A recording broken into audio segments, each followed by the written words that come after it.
А спроти усвоениот извештај за напредокот на Македонија во Европскиот парламент денеска, говор на Караманлис во грчкото собрание. Реториката позната повтори дека прашањето за името останува пречка на патот на Македонија кон НАТО и Европската унија. Марија Котовска.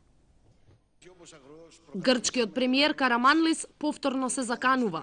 Одговорницата во грчкиот парламент Караманлис му нанесе уште еден удар на кредибилитетот на НАТО и на Европската унија, повторувајќи дека поради нерешеното прашање со името, вратите на овие организации остануваат затворени за Македонија.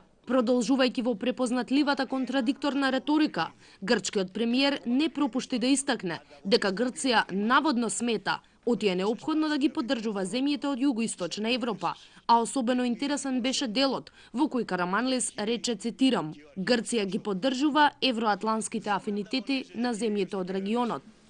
Оваа наша позиција важи и за Скопје. Овој неоспорлив факт ја демонстрира нашата силна волја за соработка и пријателство, но постојат сериозни прашања како што е името, провокативниот пристап на власта и зголемениот национализам. Сето ова го попречува патот на Скопје кон НАТО и кон европското семејство, рече Караманлис и во заканувачки манир продолжи. Затоа потребно е да се најде заеднички прифатливо решение за основано на сложено име со географска одредница. Во однос на националните прашања постојат црвени линии за кои нема пазарења и од кои Грција нема да отстапи, заврши Караманлис.